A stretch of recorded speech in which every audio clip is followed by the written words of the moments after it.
met the media as the interim head coach. Let's listen. If I can, I'm just going to say a couple things and I'll let you fire away. It's been a rough 60 hours, since we left Oakland. Needless to say, it's been real emotional. Everybody's kind of felt it. The first thing I want to say or convey is how much respect I have for Ben and what he did here as the head football coach. I feel personally one of the guys that let him down. We failed as a team, but part of that failure was me. So it's really hard. It's hard for me to stand here in the position I'm in right now. And I want to publicly thank Ben for 2 years ago sticking with me as the defensive coordinator here. I greatly appreciated that. He's a great man. He's a great coach. He'll be a head coach again in this league, in my opinion, and a really good one. Having said that, I do want to say I'm honored that ownership asked me to do this. I will give it every ounce of energy that I have out of respect for this organization, and I'll give every ounce of energy to help unite, restore, and win football games. That'll be the goal. All right, so a couple of things I know you're gonna be interested in. The first one is Eli Manning will be the quarterback for this football team in this game.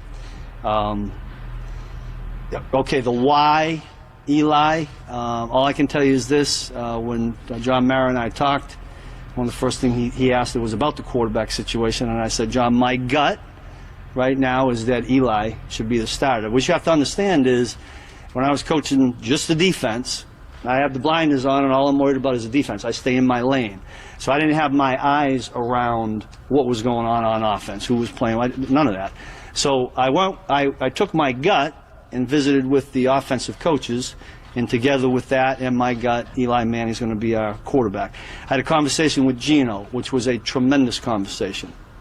I have a great deal of respect for Geno Smith and the way he reacted. He was a man. He obviously didn't agree with the decision, but he is a team player, and he told me that he was going to go forward and wants to be a part of this, and I just have a great deal of respect for him. It's not an easy thing to do. The other thing I know you're going to ask about is the defensive side of the ball. So for right now, I'm staying heavily involved with the defense and the game planning.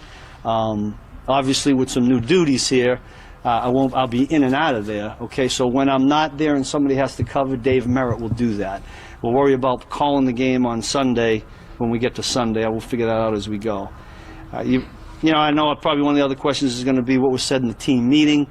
I keep most of that to the team, but I will tell you this, one of the main focuses was asking the guys that when they come into the building, when they come to work expecting to win. That's how they should function. Just to forget about what has happened prior. Let's just go forward, coming in the building, ready to work every day, expecting to win. Okay, having said that, I'll open it up for questions. Steve, what are some of the things you learned from your time in St. Louis? How would you say you've grown as a head coach? Yeah, I've got I want to say it's 6 pages, typed out list. I'm not a good typer. That had all the what would I do next time, what did I think I did wrong, and I've already reviewed that. I'm not going to reveal them all. It's too long of a list. But look, at any time, sometimes you learn more from failure than you do from success. I think everybody understands that. So there are many things. This is a little different. It's boom. It's not have OTAs and training camp. So we're going to kind of improvise and adjust as we go. But, I'm hoping all of that will help. Steve, there was an organizational decision made to take a look at the other quarterbacks after given where the season is now. Is that still part of the plan? Do you expect to still play Davis Webb? Well, Mike and I and the offensive coaches will talk about it as we go. The number one focus right now is to figure out a way to beat the Dallas Cowboys. I can tell you that.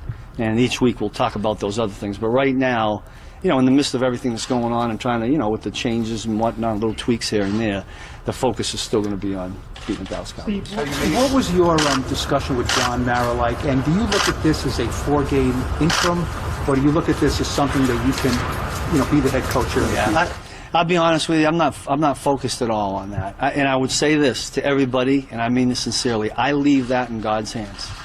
I'll be where He wants me to be, and right now He wants me to be here for this game, and that's how I'll function. And that's as honest as I can be.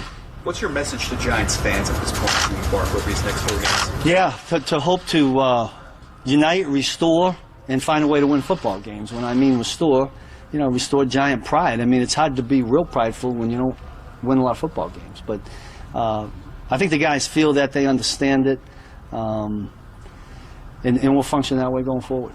Gino will be the number 2 quarterback this week? Right now. And does his workload increase, or how are you going to handle that? I will tell you, said he had a plan for that. Yeah, it has been increased. There has been an ongoing plan. You don't see it, behind the works, but there's been efforts there. I'll call it drills, where Davis has done things where he would do as he prepared to be a 1 or 2. So that's ongoing. Where we go with whoever the 2 is, we'll just take it week to week. Scout team this week. He's not going to sneak in. He's not going to split. Probably not this week. Steve, you said your gut feeling was to start Eli. Is the gut feeling just he gives us the best chance to win? Yeah, that would be a pretty good assessment.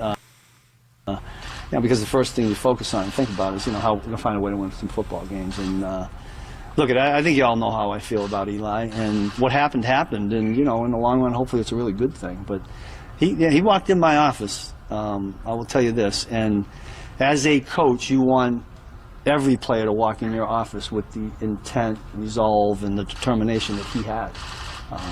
So I respect that. Steve, about 2 or 3 weeks ago, John Mara told us that he had mentioned to Jerry Reese that he wanted the young guys, Gino and maybe more specifically Davis Webb, although he didn't say it like that, to get some playing time over the last month of the season. Has that plan been scrapped now to the extent that Eli will play until the game is won or lost? First of all, I'm not privy to what you just said, to be honest with you, because again, my blinders were on trying to figure out the other part of it. I'm not sure I can assess or answer that question right now. What I hope you all can appreciate is the last 60 hours and putting together some changes, some tweaks, and getting ready for team. And so that there's things that will be talked about ongoing. We haven't really gotten to that point right now. When you met with John on Monday, he didn't express that to you as a priority?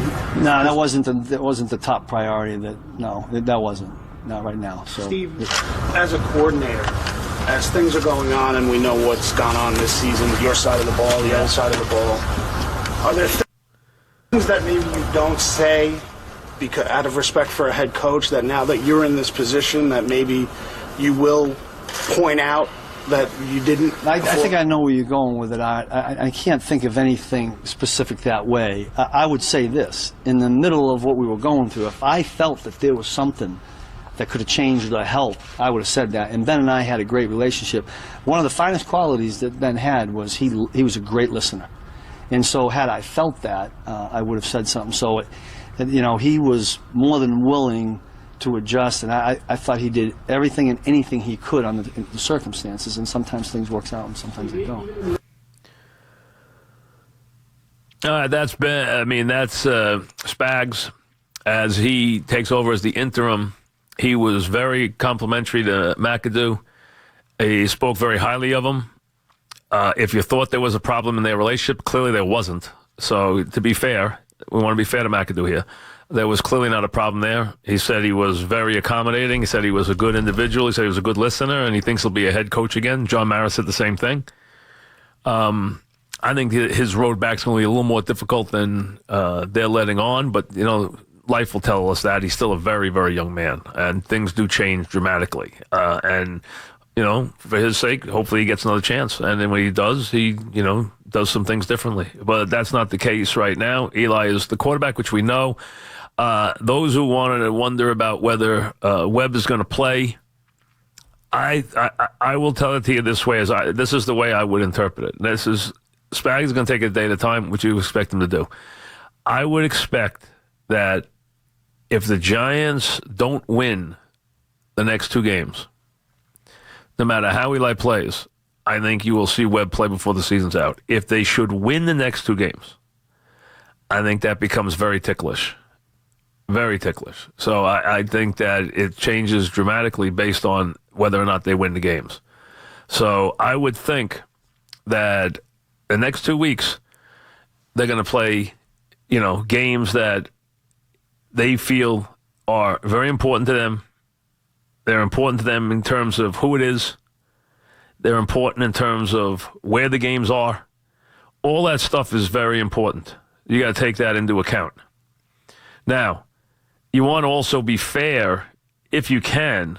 You want to also be fair to the youngster. You know, you don't want to put him in a position where he's, put in a position where it's not the best thing for him in terms of having a chance to, to do what's right and give him a chance to win. That's also a big part of it. But the fact is, with the Giants seeing the Cowboys and then the Eagles at home, these are games that Eli Manning is absolutely going to be the quarterback. After that, a trip to Arizona, New Year's Eve against Washington, that could change based on what happens in these next two games. But I think clearly the Cowboys and the Eagles. Cowboys still thinking they have a chance for a wild card. The Eagles playing for number one seed. These teams at home, these games, home games against big-time division rivals will be played by the starting quarterback and by the face of the franchise. After that, we'll see. But, if they're broken down, do you want to send him to Arizona to play? I mean, that's be a tough thing to do to the kid. Now, Arizona's pretty much beaten down, too, by now, but we'll see where that plays. And then the last game against Washington. But I think these 2 weeks, without any question, there's no issue. I think start to finish, soup to nuts, barring an injury, Eli will be the quarterback. I'm sure Geno Smith wasn't happy. He was fair on Sunday. He wasn't good. He wasn't bad. It was ordinary. It was okay. He did some things okay, did some things badly. I mean, that's basically it. He was okay. He went great, went bad. Anthony in Belleville. What's up, Anthony? We should have Aaron Boone in the near future. What's up? And then obviously A-Rod an hour from now. What's up, Anthony? Go ahead. Hey, Mike. How you doing? I just want to say on behalf of me and my father, Ernie, thank you so much for all your years in memory. Thank you. My pleasure. What's up?